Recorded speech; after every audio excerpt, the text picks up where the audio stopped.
Hello, hello, bonjour à tous. Bienvenue dans cette vidéo sur les énergies, le décryptage des énergies de la nouvelle lune du 26/4/2017, donc du 26 avril prochain. Bonjour à tous, j'espère que vous allez tous bien et que vous avez bien vécu cette dernière partie de pleine lune qui n'a pas été si simple en fait.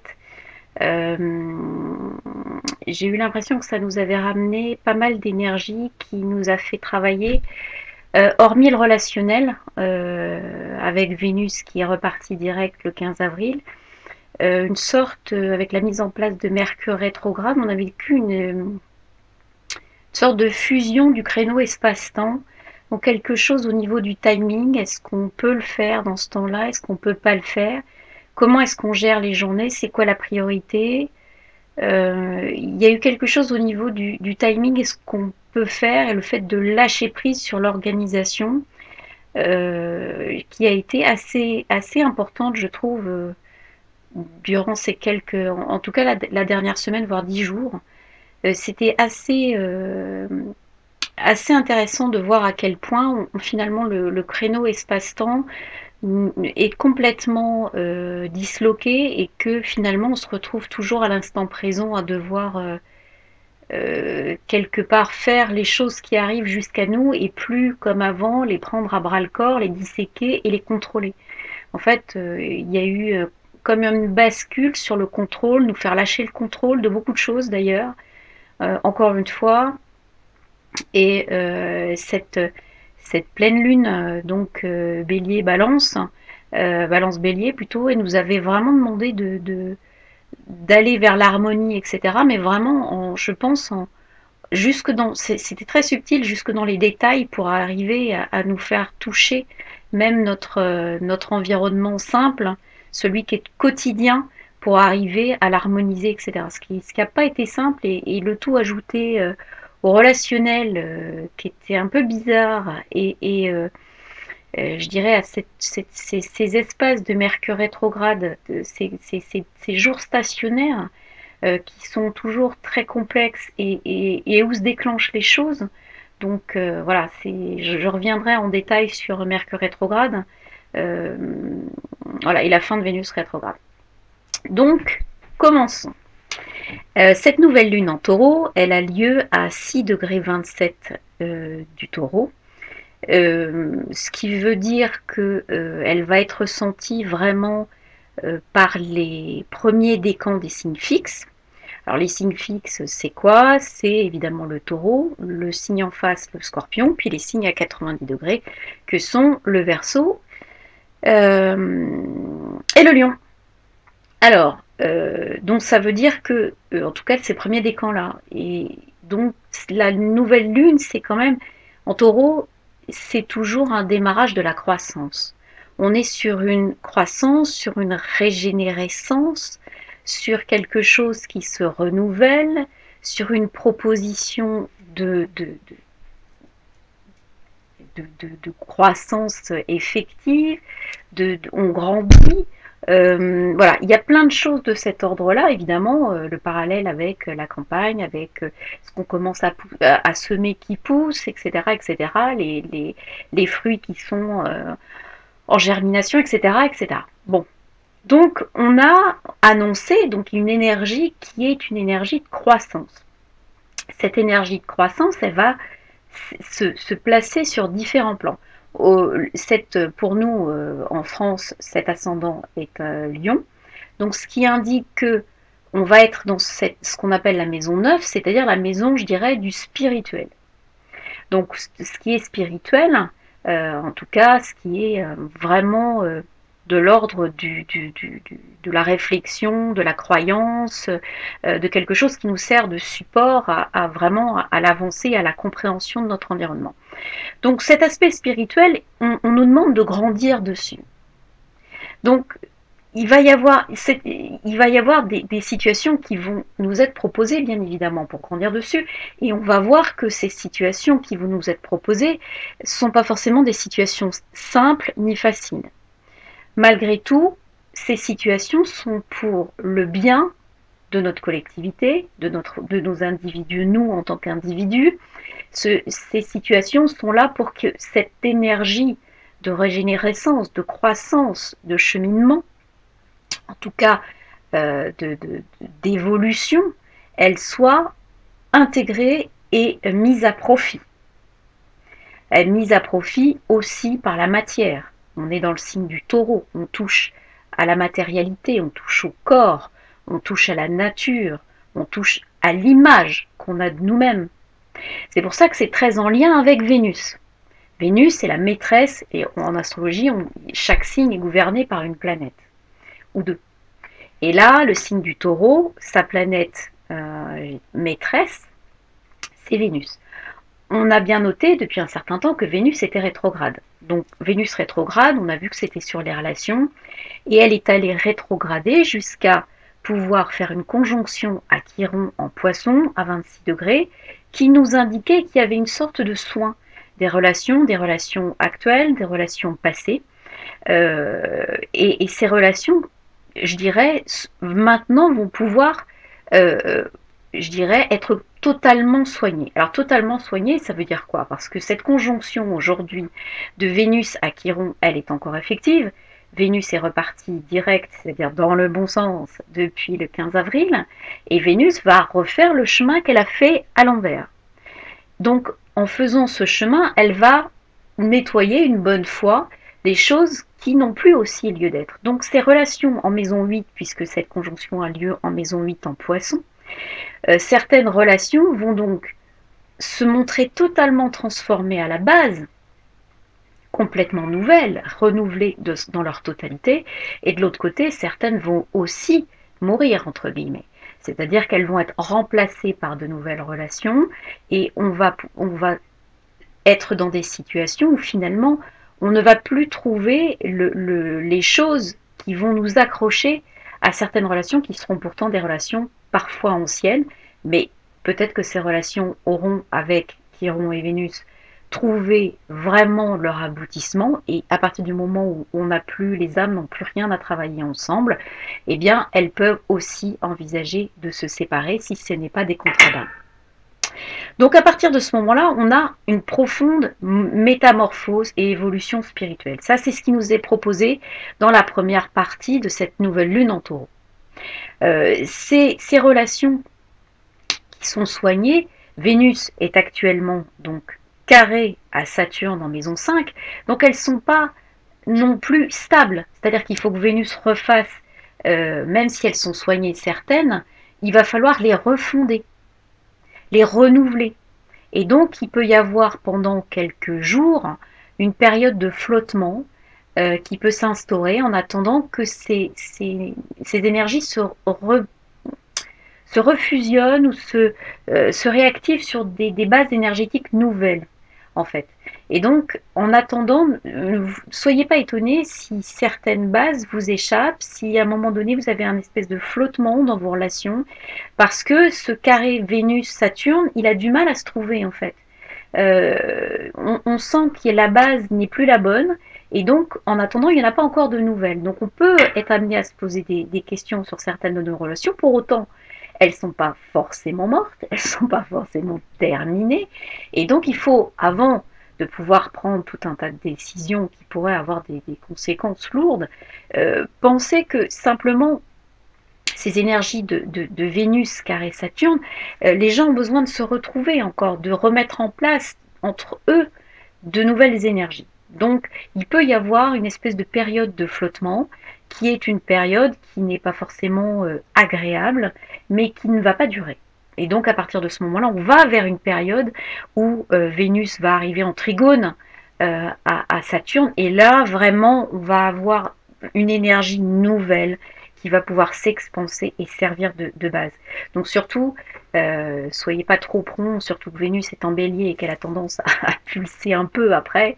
N'agissez pas trop vite ni trop fort par rapport à certaines de vos relations pour lesquelles vous avez vraiment, vous savez pas, en fait, vous savez pas, une espèce de vide, vous savez pas.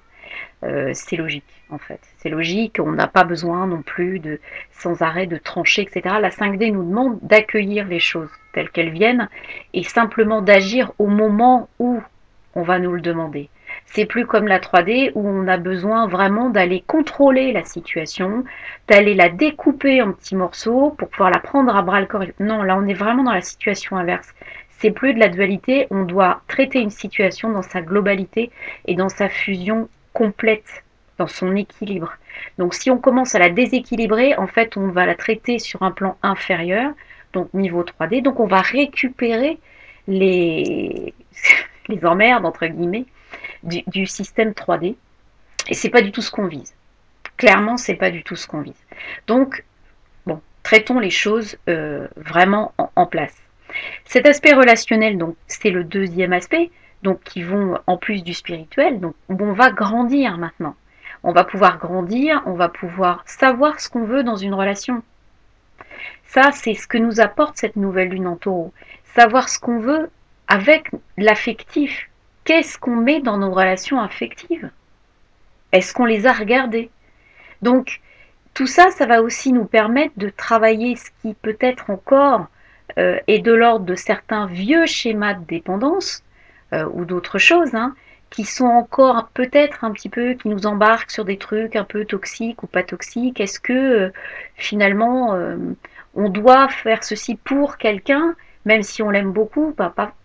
Est-ce qu'on est juste avec nous-mêmes? Est-ce qu'on est juste avec notre futur? Est-ce qu'on est juste avec ce qu'on a déjà vécu? Parce qu'attention, là maintenant, dans le passage à nouveau direct de Vénus, vous pouvez avoir des situations qui vous sont reproposées à l'identique de situations que vous avez déjà vécues.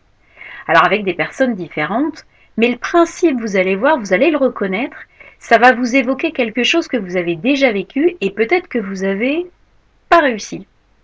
Vous êtes trompé une fois, c'est-à-dire que vous avez dit oui à quelqu'un, et puis ça vous a emmené dans une sorte de tribulation de trucs, et finalement, vous avez beaucoup de mal à vous en sortir, alors que vous saviez que cette personne-là n'était pas forcément au démarrage bonne pour vous, mais vous n'avez pas été juste avec vous-même, vous avez laissé cette personne aller trop loin vis-à-vis de vous, et après, vous payez les conséquences de devoir remettre un peu d'ordre et un peu de limite là-dedans.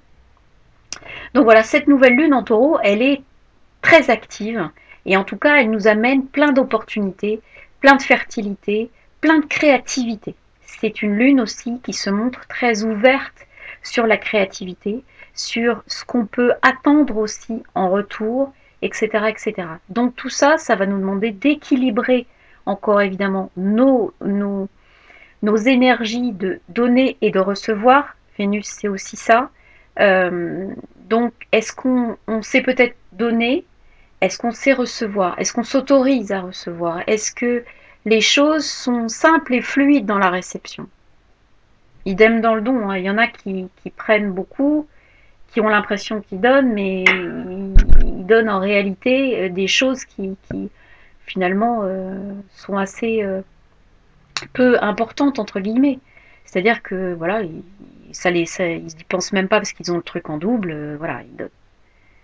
Maintenant, où est-ce qu'on en est chacun dans le don, dans la réception? C'est plus facile de donner, c'est plus facile de recevoir, chacun doit voir un petit peu où il en est. Donc ça, c'est les premiers aspects, où d'énergie pure de la nouvelle lune qui nous propose donc une espèce de floraison de choses, à nous d'arriver à vraiment les intégrer, les équilibrer et nous permettre d'aller faire ce pas vers ce qui nous correspond et ce qui va nous nourrir. Parce qu'il y a une histoire de nourriture aussi avec cette nouvelle lune en taureau. Il faut chercher ce qui va nous nourrir spirituellement. Ça, c'est très important. On nous demande de trouver ce qui va nous nourrir spirituellement.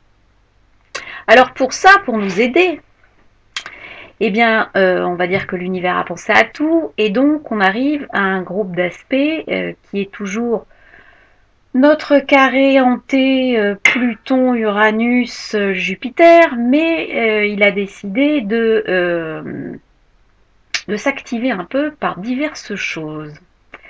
Alors, on a vu que, enfin, on voit que Mercure est rétrograde depuis le 10 avril.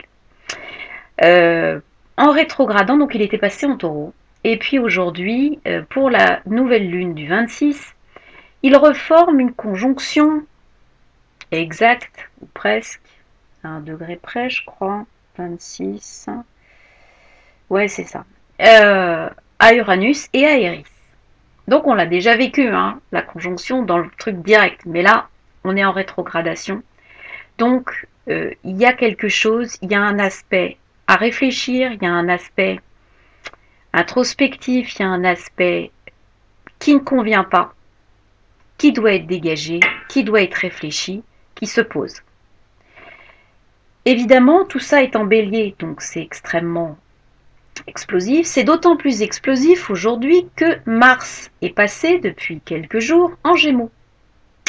Gémeaux, donc le bélier, où est Mars, où est, pardon, Uranus, Mercure et Eris, c'est le bélier, gouverné par la planète Mars. Mars vient de passer en Gémeaux, gouverné par la planète Mercure.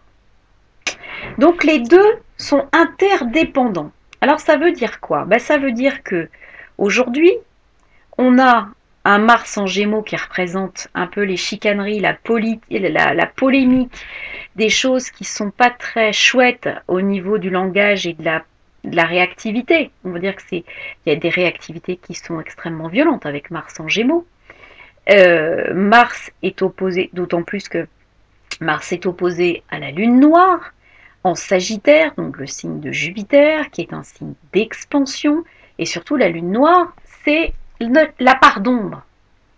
Donc la part d'ombre du collectif, qui est en train d'être chicanée par le Mars en Gémeaux en face, qui ouvre la polémique, Mercure, qui lui, évidemment, opposé avec conjoint Uranus, opposé à Jupiter. Mercure, c'est la parole. Rétrograde, c'est la parole qui n'est pas bien maîtrisée. La communication, il y a des gloops. Qui est opposé à Jupiter, qui est l'exagération, qui est également rétrograde. Dans le signe de la balance, politique 5e République française.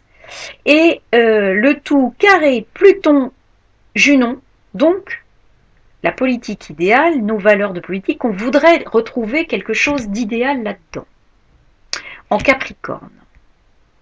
Donc on peut se dire, puisque toute cette période qui s'ouvre va avoir à vue ou est dans la politique entre les deux tours, et va nous amener à l'ouverture certainement de politique, en tout cas, d'une surprise énorme. Pourquoi? Parce que la nouvelle lune, elle, donc cette conjonction lune-soleil, est opposée à notre astéroïde Pandora qui est les surprises. Alors, une surprise de Pandora en Scorpion, on va voir ce que ça donne. C'est pas forcément une surprise sympa. Faut être clair. Hein. C'est non que moi j'adore les Scorpions, c'est pas le problème. Ce que je veux dire, c'est c'est un peu comme la Lune noire. Hein. On a quelque chose qui peut nous sauter à la figure sur une prise de conscience de quelque chose qu'on n'avait pas vu. Donc ça peut être évidemment des complots qu'on nous donne, des affaires qu'on ne savait pas qui sortent, dont on ne sait pas d'où, des choses extérieures qui arrivent et qui se basculent sur la devant de la scène. On a vraiment cette conjonction de Pluton et de Junon qui fait voir que le collectif, lui, il a envie d'idéal, il a envie d'un truc sympa, il a envie que je dirais, les choses se transforment pour avoir vraiment des valeurs politiques saines et stables et ouvertes sur le collectif. Bon, alors ça, c'était avant que je vois qu'il y avait un point fictif au milieu de cette conjonction Junon-Pluton qui s'appelle Vertex. Vertex est un point fictif en astrologie qui est utilisé pour les bascules karmiques. C'est-à-dire qu'en général, quand vous avez un gros spuns karmique qui arrive dans votre vie, le vertex, il est jamais très loin, en fait. Parce que c'est ce qu'on appelle une espèce de portail. C'est un point de bascule. C'est un point de bascule karmique, un espèce de passage obligé qui est en dehors total de votre contrôle. C'est un truc qui est marqué. Et ici, le vertex, alors je sais pas, il est, vous le voyez, au milieu du rond. Là. Là, il est là. Ce qui veut dire que dans notre carré apex, Pluton, donc c'est Pluton qui est le maître de ce fameux carré, Jupiter, Uranus, Mercure, et voilà, c'est lui qui est en tête du carré. Je salue Françoise de Lune Soleil, avec qui j'ai eu une passionnante conversation à ce sujet. Et sincèrement, le Vertex indique que ce portail est ouvert actuellement, puisque ce Mercure de la polémique avec ce Mars Gémeaux vient l'ouvrir. Donc on est sur le bord d'une sorte de passage énergétique pour notre évolution collective. Alors, le passage, c'est un aspect un peu, je dirais, explosif, puisque on passe par une espèce de destruction de nos valeurs fondamentales politiques. On a des affaires qui vont sortir avec des polémiques et des zones d'ombre qui ressortent. On a vraiment quelque chose qui est un point critique avec ce vertex, qui indique qu'on a choisi de passer pour notre évolution globale par un certain nombre de situations qui nous sont proposées pour qu'on grandisse ensemble. Donc elles sont au final pour nous, ces situations, pour nous donner des opportunités. Après, c'est vraiment le vertex, c'est vraiment de l'ordre de la rencontre de quelque chose ou de quelqu'un. Et c'est pas forcément quelque chose qui nous plaît. D'accord? C'est vraiment quelque chose avec laquelle il va falloir qu'on prenne conscience, qu'on réagisse et que on intègre, je dirais, les énergies. Il faut intégrer ces énergies en se disant, mais finalement, j'ai à comprendre quoi? Qu'est-ce qu'on me veut dans ma justesse, puisqu'il y a la balance et Jupiter, ce phénomène d'exagération. Donc il est rétrograde jusqu'au 9 juin. Donc lui, jusqu'au 9 juin, il va pulser l'exagération, pas forcément dans le bon sens. Mercure est rétrograde jusqu'au 4 mai. Donc jusqu'au 4 mai, on peut avoir une zone de brouille complète, qu'on ne sache pas du tout ce sur quoi on va. Après, Mercure refera le tour dans l'autre sens, comme Vénus, et pourra être déclencheur également en passant sur Uranus de nouvelles situations qui seront des situations qui peuvent ouvrir des portes. D'accord? Donc on est sur vraiment aujourd'hui le début d'un passage collectif d'évolution pour notre ascension, entre guillemets, on suit comme on peut Gaïa. Et là, on a des opportunités qui nous sont proposées. Ces opportunités sont des opportunités qui sont à notre mesure. On ne nous les aurait pas données si on n'est pas capable de les traiter.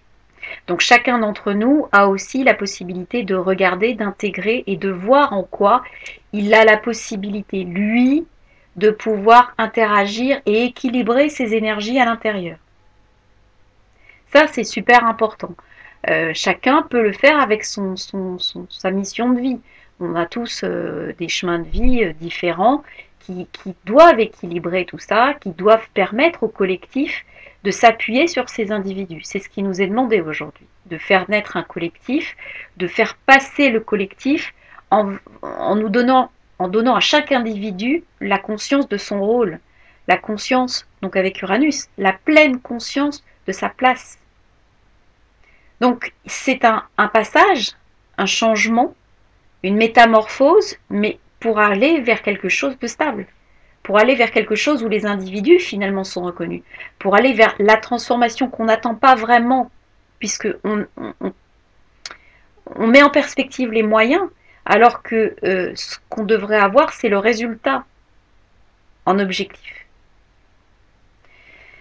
Donc voilà, c'est un petit peu le début d'un passage énergétique qui nous est demandé, qui n'est pas simple, qui nous demande vraiment une prise de conscience de chaque individu pour aller vers vraiment un collectif 5D, c'est-à-dire un collectif uni, relié, solidaire et serein. Donc aujourd'hui, voilà, c'est la nouvelle lune du 26 qui propose ça. On saura déjà pour nous quels sont les résultats du premier tour, puisque ça a lieu le 23 demain. Donc voilà, au niveau astrologie, ça donne des choses qui sont assez encore, qui nous ouvrent en tout cas vers des perspectives et des opportunités d'évolution qui nous sont bénéfiques entre guillemets.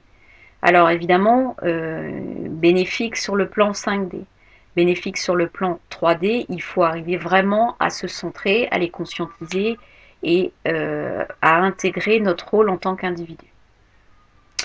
Au niveau tarot, maintenant, au niveau tarot, le 26/4/2017, ça donne 26, c'est 8, 4, ça ne change pas, 2017, c'est 1. Donc on arrive sur le 13, l'arcane sans nom. Cet arcane sans nom, c'est une carte énergétique de changement d'état. On change quelque chose, on coupe avec ce qui était avant pour repartir sur quelque chose de neuf, de totalement neuf. On voit que, bien sûr que la faux, elle fauche, mais on voit que ça repousse déjà. On voit que les choses sont déjà en train de repousser et on voit que c'est pas la mort, que c'est simplement la fin d'un cycle pour le démarrage d'autre chose. Et c'est ici ce qu'on nous demande, c'est-à-dire que ce qu'on nous demande, c'est vraiment d'accepter la fin de quelque chose, mais de façon, je dirais, saine, d'accord? C'est-à-dire de vraiment ne pas nous replier, mais comprendre un petit peu l'aspect 5D des choses pour pouvoir avoir une idée de notre évolution collective et nous emmener vers ce qui est le 1 plus 3, c'est-à-dire le 4, l'empereur, vers quelque chose de stable, vers plus d'autorité, vers on regarde, on est capable de construire, il y a d'autres espaces qui sont créés, on a des perspectives de construction, d'évolution, de remplacement, voilà, c'est l'autorité qui peut parler, il y a beaucoup plus de stabilité, de construction, de maîtrise et de contrôle ensuite de tout ce qu'on fait et en tout cas des perspectives qu'on a. Au niveau tarot des lettres hébraïques, le 13, donc le 13, c'est évidemment la lettre Mem. Voilà. Mem, c'est considéré comme la grande mère, pas la grand-mère, hein, la grande mère. Je ne sais pas si on voit bien. Voilà, Mem. Donc le principe clé, c'est la renaissance, hein, tout simplement. Donc c'est assez proche des significations de l'arcane sans nom. Là, vous voyez le bleu qui irradie. Euh, on change de matrice, d'accord? On se décale, on voit bien. On se réconcilie, on choisit sa filiation et on comprend son identité divine avec même. On la trouve. Donc du coup, on a la capacité de voir les situations avec l'aspect 5D, avec un aspect nouveau, avec quelque chose qui est modifié. En tout cas, plus du tout une sorte de découpage et subir les choses telles qu'elles arrivent. On comprend en fait la réalité des choses. Et pour finir, évidemment, je pense que je vais appeler cette vidéo le passage parce que c'est vraiment de ça dont il est question. Et pour vous le mettre en perspective, eh bien ici, on a Dalet, la porte. Le 4, c'est Dalet, c'est la porte. Et il faut se baisser pour passer dans cette porte et passer vers la 5D encore une fois. Ce 4, c'est une espèce de rite de passage. On va dire, en tout cas, c'est un passage, c'est une porte, Dalet. C'est une porte, c'est un passage décisif. On voit, il y a de la lumière derrière. Les étoiles, il y a de la lumière. C'est le gardien du seuil, Dalet. C'est une sorte de sphinx. D'accord? Donc il faut, pour passer sous la porte, se dévêtir de tout ce qu'on a, se dépouiller, se dévêtir de son ego, le laisser à la porte, en tout cas laisser les principes de fonctionnement de sa personnalité 3D à la porte. Après, notre âme, elle garde le pilotage de l'ego et elle a des caractéristiques propres. Elle a des qualités que l'ego a réutilisées. L'ego n'était pas sans ressembler à l'âme qui est derrière. Peut-être en caricature, mais il y a certaines options que vous retrouvez chez votre âme sans problème. Donc, on n'est pas tous, c'est pas une soupe énergétique dans laquelle les âmes sont totalement euh, en unité. Pas du tout, en fait. Donc, qu'est-ce qui nous a... Là, il va falloir, encore une fois, qu'on se départisse, c'est un passage. Donc, vraiment, ce passage, pour le réussir, il faut